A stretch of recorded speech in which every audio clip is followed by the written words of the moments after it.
Alright guys, today we're going to be talking about something a little different. Usually it's pranks and stuff. I kind of want you guys to learn who I am, kind of. Like the people that do watch, that know me. Of course you do, but the people that don't. And something that definitely impacted me a lot. In honor of Lil Boat 2 dropping on Friday, I thought it was a perfect time to do it because I've always wanted to do this. But I want to talk about the time where I met Lil Boat. I'm huge on always following your dreams and what you love, and that's why I'm doing this YouTube stuff, because I do not want a real job at all. I don't want to be behind a desk all my life, get my little car every day, go to work. I want to be doing something that I love, and if this YouTube worked out, that would literally be a dream, because like you do YouTube, then you can go into clothing, you can go into movies, I can do stuff for kids. I really want to do stuff for kids, and just be a role model. Like, of course, you guys think, like in the prank videos, I come across very immature, which I am. I don't smoke, I don't drink. I'm big on positivity, following what you love. You shouldn't care at all what people think. I guess that's one of the reasons why I can do the pranks. You can think whatever you think about me. I'm me. But one person that definitely has all those traits is Lil Yachty, and I look up to him in a huge way, especially with his story and how he was just a kid just like us in high school. He went to college, just not for him at all. He knew he wanted to be famous. He knew he wanted to do something. He knew he wanted to be somebody. So he dropped out, and I think he told his mommy 4 months, if I don't get famous, I'll go back. But he told himself, Mom, give me like 4 months, I can make it happen if I don't. Because I think he was 18, so he still could go to college when he was 19. So he would still be like the same age as all the other freshmen if he went back. He did it. I think it's so cool to see him like with all his friends and like his mom so proud of him and all that. I don't know. It's what I dream of. Literally, it's what I dream of. Like coming home one day and being like, Mom, YouTube blew up, like proving my teachers wrong, proving kids that doubted me wrong, and then taking the kids that totally supported me with me. That'd be the best part, is taking all the people that love me and supported me with me. And the cool thing about Yachty is he doesn't drink, he doesn't smoke. I don't drink, I don't smoke. Which is the same with me. A lot of people think I do because my personality and how I act in the videos and stuff, but I don't. I will never, even when I'm 21, I will never drink alcohol, I'll never do any of that. And Yachty doesn't either, so he definitely is an influence to me. Being sober is fine. Like, I really don't care at all. I'll be at a party, everyone's doing it, it's not for me, and he definitely helped reassure me on that because he's surrounded by a bunch of people who do it and he just doesn't. Like, it's just not, I don't know, I just don't need it. And then he's happy, he's a positive dude. Like usually with rappers you see all this negativity and guns and violence and drugs and all that, but he just promotes happiness and positivity and staying true to yourself, which I always looked up to. And it's just his music. I love the happy stuff. Like, everyone hates Teenage Motions, but I think it was the greatest album ever. I think I started looking up to Yachty sophomore year. I started listening to his music, I started watching interviews, I saw how cool it is. He's completely himself. He's just odd. He's not what you would usually see in the rap culture. I asked my mom for my birthday to buy me this ticket for VIP so I could tell him like how much what he does impacts me and how good his music is and all that. And she ended up not being able to get VIP. It was at the Fox Theater in Atlanta. So I just got in the rows, in one of the seat rows. Then stuff happened with some girl. His music definitely got me through that. Life goes on. Made of Glass. It really just, I don't know, he was for everything. He had music to get you hype. He had music to get you over a girl. He had music to just be happy. He was just really inspiring me and keeping me on this path. Like, I think I truly became who I was summer into my junior year, which I'm in now. I wanted to be just positive. Like, I'm always having fun. I never try to let negativity get to me. I just don't care what people think. I kind of morphed into who I am, and he definitely played a big role in showing me. Because like I already was like that, but he, like, I don't know, he's an influence. Like, stuff I was already doing, but he made it like, wow, this can get you successful. He's a great guy, you know what I mean? So junior year started, I was so excited. I had a complete plan that I was gonna meet him. I knew I didn't have the VIP ticket, so I started thinking of other ways. For homecoming, I put braids in my hair. There was also, for homecoming week, there was a rapper day, so I had like rainbow grills. And then I got to school Monday after homecoming, and they were like, you gotta take the beads out. And I thought about it, like, my chances of meeting him at the concert, like, if he saw all these people, and then he saw the white kid with Yachty braids, and if I had to take him out, it slimmed down my chances of being able to do it. I begged my school to keep him, and they said, you can keep him, but you can't have the beads in. So I took out the beads. So at school, I took out all the beads. I put them in a little bag, because I was gonna put them in before the concert. It was probably like a month, not even. It was probably like 3 weeks that I went with the braids, and it was fun. I mean, it was pretty ugly with no beads and just braids, but it was fun. I was already starting to make a little noise and hopefully reach out to him, because there was pictures of me online dressed up like him, and his photographer saw it, and I asked him to send it to Yachty, and he said he did. I remember I did this speech for literature. I talked about how he's good for the youth and stuff. Yachty makes positive music.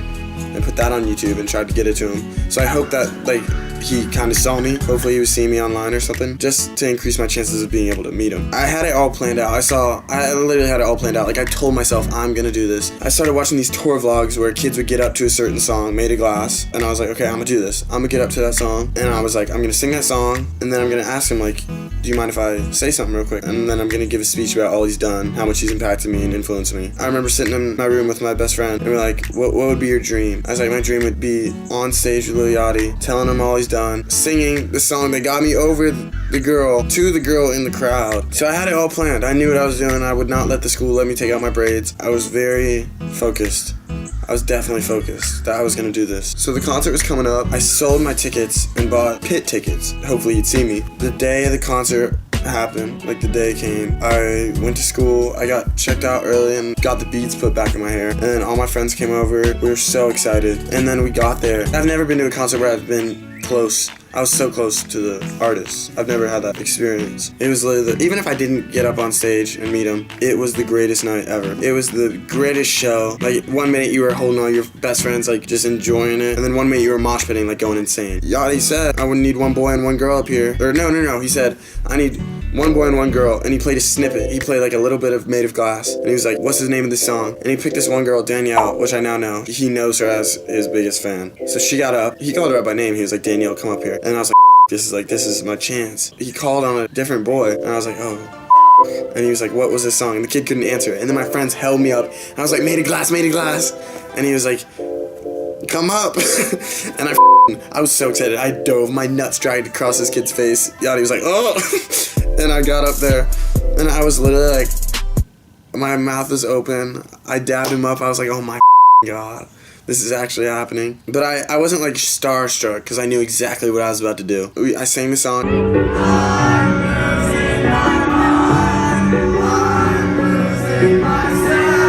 And I was like, yo, do you mind if I say something real quick? And he just turned to me, he's like, yeah, sure. I was like, what other rapper would let you do that? And I took the mic, and I'll play the video. We're getting me through some shit.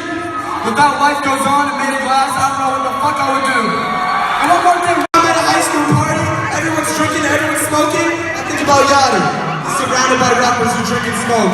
And he doesn't do that shit. And Teenage Emotions was the defining album of our generation.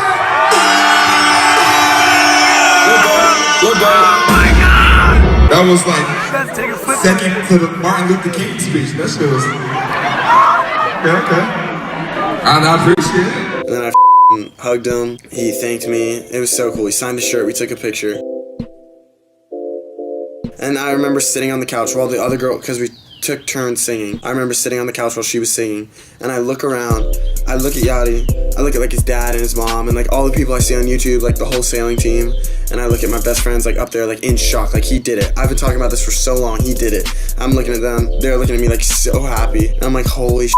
Like I actually just made my dreams happen. I get back down from the stage after I did it, and all my friends are like hugging me and stuff.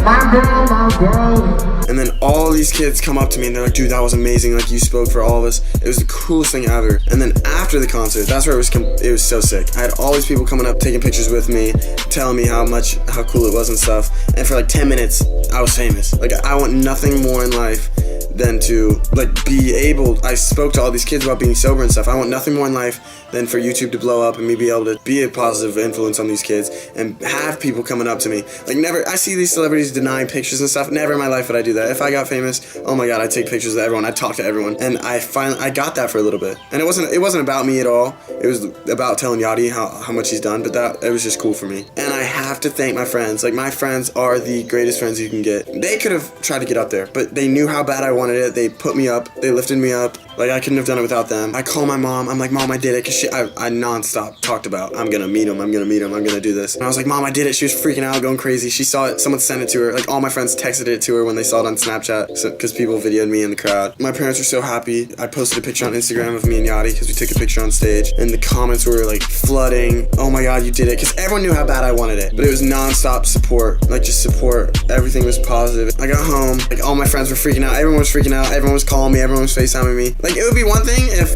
okay, I ran into Yachty at the mall and I took a picture with him. But I talked about this for so long. I had a goal. I told people I would do it, and I did it. So everyone was so happy for me. I remember 1 in the morning, I emailed my teacher, the teacher that I did the literature essay about Yachty for. So she was so happy for me and stuff. His dad was like, left a comment on my Instagram. That means so much. Like, that made me feel proud as a father to see that my son does that for people. It was so cool. Yachty liked my tweet. Yachty liked my Instagram picture. Everyone flipped out at that. And a lot of people that I didn't even know. I had a girl DM me and post a picture with me saying, like, writing a little paragraph about how much Yachty impacts the youth, and it was cool that I got up there and said that. Even parents, I'm so proud, because everyone just knew how much I love Yachty. And it wasn't just like music. Like, it's not just like, okay, he makes good music. It's really who he is. Like, I just look up to him getting these deals with Target and getting the deals with Nautica and all that. Like, Lil Pump can't get those deals with the stuff he's promoting. Yachty's just very smart. That's exactly how I want to be. He is the king of the youth. Like, he has to live up to that, and he has to be a positive role model, and he succeeds. More pranks coming soon. Benitez.